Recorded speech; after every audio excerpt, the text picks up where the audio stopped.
When you, I guess, first came in for training camp and Mike Brown took over, were you expecting, I guess, an uptake in the facilitating role? Are you as surprised as anybody else that it developed this way? Like, what were your expectations offensively? I didn't really have.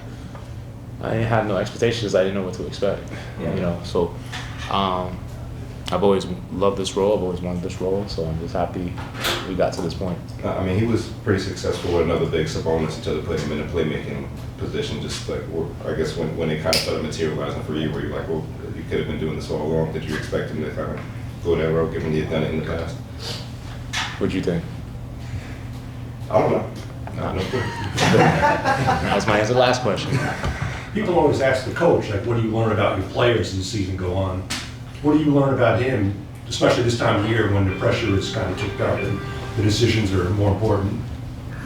I mean, you know, he's done a great job of adjusting our team to give us the best chance to win. And, you know, the spot we're in now is because of his courage and trust to change, you know, what we were doing and put us in a better position. How do you handle later? Like, do you watch? Do you tune out and The what? like for the Cavs and the Pistons? Do you watch it? Do you tune out and just see the results? You know, how do you? No, I watch.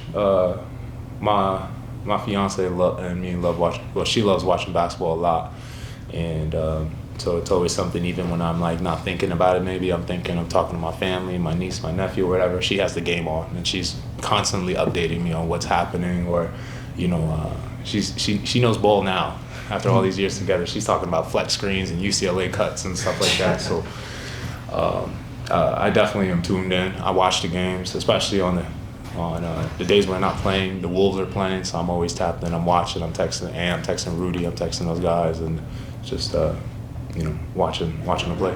Either of those two opponents, especially Cleveland, they have those two big guys in the lineup. How important is Mitch going to be in this next round? I mean, Mitch has been important every single game of the year. You know, it didn't need to be a postseason to understand his impact on our team and our locker room. He's one of the most impactful players on our team, and I think all of y'all know how important he is to us.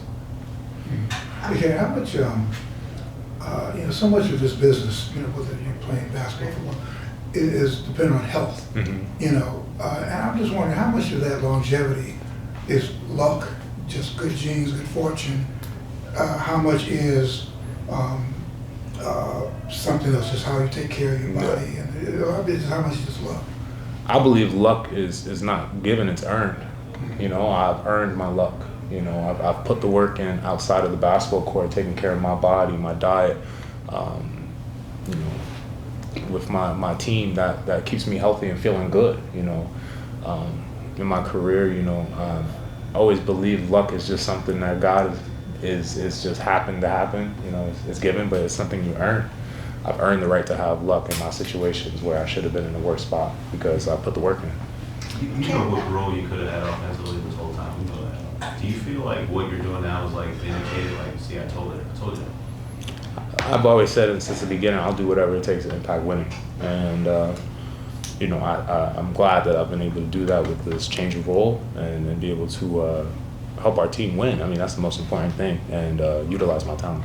Can you tell us a little bit more when you're down 1-2 and this change is made? I mean, did you just come in the next day and you're told that, well, it's going to change? Or how did this all transpire, and what was it like for you going into that next game, knowing that the switch is flipped?